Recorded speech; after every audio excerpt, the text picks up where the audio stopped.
The story of every legend begins long before anyone knows their name, long before fear, respect, or power ever reach them. And before the world calls him Ghost, he is just a boy walking through a city that never lets anyone rest. A boy trying to run from the shadows that follow him everywhere. But the thing about shadows is, they never stop chasing you. This is the moment before the rise. The moment he learns that the streets see everything. Even the parts of you that you try to hide. He used to move through the city like he was invisible. Not because he wanted to, but because he felt like no one cared enough to notice him.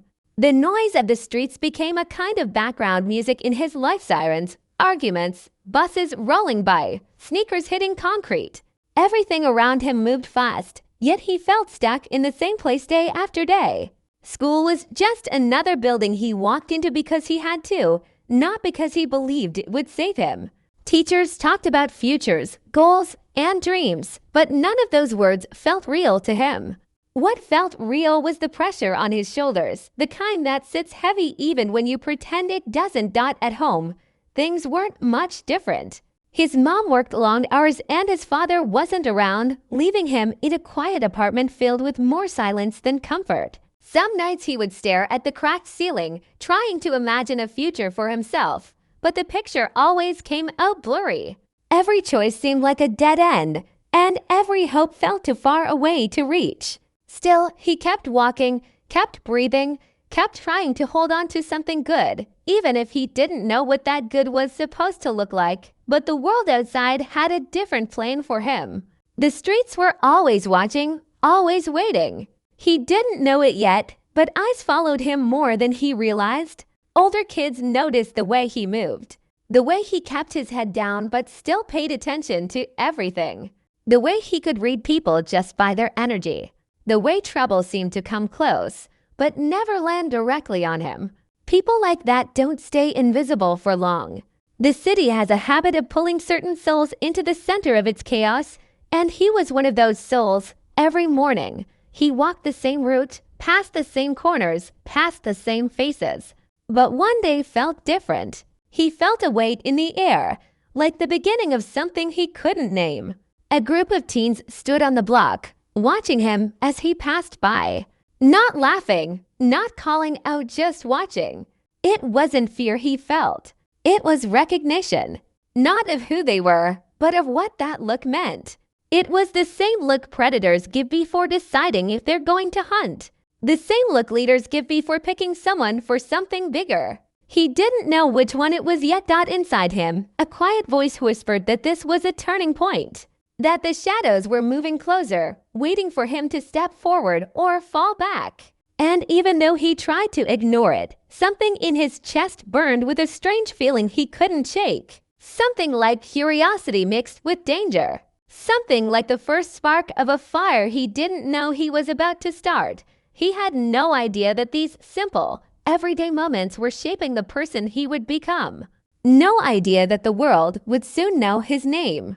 No idea that decisions he made as a boy would follow him for the rest of his life. This was the beginning, not of power, not of fame, but of understanding. The understanding that the world doesn't give you anything, not respect, not safety, not a future. You take it. And sometimes you take it before someone takes everything from you. The next few days felt strange to him, like the city was whispering his name even though nobody said a word out loud. Every step he took, every corner he turned, he felt that same silent pressure following him. The boys on the block kept watching him, not in a loud or obvious way, but in that quiet street way that says, "We see you. We're waiting to see what you do next." He didn't owe them anything, yet somehow their stares made him feel like a decision was coming, one he didn't understand but couldn't avoid. He tried to keep his routine the same. School, home, the store, back home. But the routine itself felt different now. Teachers kept speaking, yet their voices faded into a blur, drowned out by the thoughts crowding his mind. He couldn't stop thinking about that look he got. Not because he was scared, but because it felt like someone was finally paying attention, even if it wasn't for the right reasons. He had spent so long feeling invisible that being noticed even by the streets felt like a strange kind of warmth. At lunch, he sat alone like he always did, but the silence felt heavier. Kids laughed around him, trading jokes and stories he didn't care about. Their world was simple: pass the test, go to practice, text their friends, complain about homework. His world was different, smaller in some ways, heavier in others. He didn't have time to worrying about grades when he was trying to make sure the electricity stayed on, trying to figure out how to stretch the last few dollars in the kitchen drawer. Survival wasn't just a word to him. It was a schedule. After school, he walked home with his hood up, watching his feet but listening to everything. The city talks not with words, but with footsteps, engines, arguments, sudden quiet moments where something feels wrong. And today, the city felt like it was talking directly to him. When he reached the block where he saw the boys before, only one kid stood there this time. Older than him by at least a few years, leaning against a brick wall with a calmness that didn't match the neighborhood. When their eyes met, it wasn't a challenge. It was an invitation. He didn't walk over, didn't say anything. But the older kid gave a slow nod as if to say, "Okay, I see you trying to stay in your lane. But don't forget this is still our street." The nod wasn't a threat. It was more like a warning wrapped in respect. And in that tiny moment, he felt something shift inside him. A mix of nervous energy and curiosity, like he was standing on the edge of a cliff he didn't know he was climbing. That night, the apartment felt colder than usual. His mom wasn't home yet, so he heated leftover noodles and sat on the couch, staring into space. The day kept replaying in his mind: the nod, the silence, the unspoken message. He didn't want trouble, but trouble didn't always wait for your permission. Sometimes it just shows up, sits beside you, and whispers, "Are you ready or not?" He didn't know what he was supposed to be ready for, but he could feel something coming. He lay awake long after midnight, staring at the ceiling again. Except this time he wasn't imagining a future he couldn't see. He was imagining choices, paths, the kind everyone pretends they don't have until they're forced to pick one. He didn't want to be like the guys on the corner, but he didn't want to stay stuck either. He didn't want fear to guide his steps, but he didn't want to be weak. And somewhere deep inside, there was a quiet part of him that wanted more power, more respect, more control over his life. What he didn't know yet was that the streets don't give power for free. They give attention first. They test you second. And then, little by little, they pull you in until you don't remember what life looked like before they touched you. He was only at the first step, but the second one was already waiting, ready to change everything. The next afternoon felt heavier than usual, like the air itself was watching him. He walked slower than he meant to, not out of fear but because something in him was paying attention to every small detail: the whispers behind store windows, the way people moved on the sidewalk, the way shadows stretched across the pavement like long hands reaching for him. For the first time, he wasn't just passing through the streets. He was studying them without meaning to. It was as if the city had shifted from background noise to something alive, something aware of him. He took the long route home that day, not because he wanted to avoid anyone, but because something inside him wanted answers to questions he couldn't form yet. With each step, he thought about that nod from the older boy, the one that told him the streets had their eyes on him. He kept replaying the moment, trying to understand why it mattered so much. Maybe it was because his whole life he'd been trying to stay unseen, and now that someone finally saw him, he didn't know whether to be afraid or proud. Halfway down the block, he noticed another small group of teens gathered near the corner store. He recognized one of them from the day before. They weren't doing anything serious, just talking, passing a bag of chips around, laughing at something none of them would remember an hour later. But as he approached, their laughter softened and all their eyes slid toward him. Not sharp, not threatening, just curious. Curious in the way the city gets when it wants to test someone new. He felt that familiar spike of tension in his chest, like his heartbeat was trying to warn him or push him forward. He still couldn't tell the difference. One kid stepped out a little, not blocking his path but shrinking the space just enough to make him feel the weight of the moment.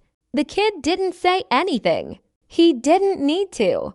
The silence spoke louder than any words. It said, "We see you again. What are you going to do this time?" He kept walking, but he didn't drop his eyes. And for a second, something passed between them, something quiet, something unspoken, something that connected them even if he didn't want it to. Respect comes in strange forms in the streets. Sometimes it's a handshake. Sometimes it's a fight. But sometimes it's just a look that says you didn't fold under pressure. And that look was exactly what he saw reflected back at him. When he turned the next corner, he let out a slow breath he didn't realize he was holding. His hands were a little shaky, not from fear but from the sudden rush of adrenaline that came with knowing he had just crossed some invisible line. He kept walking, but now everything felt different. The world wasn't quiet anymore. It was loud in all the ways he never noticed: cars honking, someone arguing across the street, a baby crying in a window above him, music thumping from an open door. This was the soundtrack of the place that raised him, and for the first time, he felt like he was truly listening. By the time he reached his building, the sky had started turning that deep orange color that made the city look softer than it really was. He climbed the stairs to his apartment, the familiar creaks underfoot reminding him that home wasn't a place, it was a habit. And habits were hard to break. Inside, he dropped his backpack and sat down on the floor, feeling the weight of the day settle across his shoulders all over again. That night, he didn't eat much. He didn't watch TV. He didn't scroll through his phone like other kids his age. Instead, he sat by the window, watching the streetlights flicker on one by one. People passed below, some in a rush, others with no direction at all. He wondered which one he was becoming. A kid trying to find his way or someone being pulled into a path he hadn't chosen. The city outside felt like it was calling him, pushing him, shaping him. And even though he told himself he wasn't part of that world, his heart knew better. The streets had already marked him, not with violence or danger, but with attention. A dangerous kind of attention that doesn't disappear. The kind that waits patiently for your next move, and deep down, he could feel it. The next move would decide everything. The morning arrived without warning, slipping into his room like a quiet visitor. He hadn't slept much, and the tiredness clung to him like extra weight as he got dressed. Something in him felt different, like his mind and body weren't fully in the same place. He moved through the morning on instinct, shoes on, backpack zipped, door locked behind him. But everything felt slower and sharper at the same time. Every sound, doors closing in the hallway, distant traffic, footsteps above him seemed to echo louder than usual. It was as if the world was preparing him for something he didn't yet understand. When he stepped outside, the air felt cold against his face, waking him up in a way he couldn't ignore. The city looked normal, but he knew better now. Normal was just the surface. Underneath it was the heartbeat of the streets, steady and demanding. And today, that heartbeat felt like it was sensing with his own rhythm. He didn't walk fast or slow. He walked with a strange calmness, like his feet knew where to go before his mind did. He wasn't running from anything, but he wasn't chasing anything either. He was just moving, carried by something bigger than him, halfway down the block. He noticed something that made his steps pause: one of the boys from yesterday standing alone near the alley. Hands in his pockets, head down like he was waiting for someone. But when he looked up and saw him, there was no surprise in his eyes. It was almost like he had been expecting him.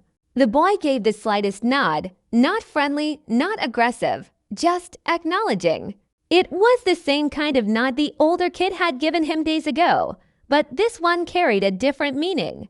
Not curiosity, not a test, an invitation. He didn't walk over right away. For a few seconds, he just stood at the edge of the sidewalk, feeling the weight of the moment. The boy didn't call out or wave him over. He didn't have to. The silence between them did the talking. And in that silence, he felt something he wasn't expecting: a strange pull, not from the boy, but from the possibility of what stepping forward might mean.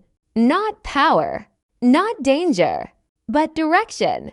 For the first time in a long time, he felt like the world was offering him something instead of taking something away. Finally, he stepped forward, one slow step at a time. With each step, his heartbeat grew louder, but he didn't stop. When he reached the alley entrance, the boy tilted his head slightly, like he was studying him for the first time.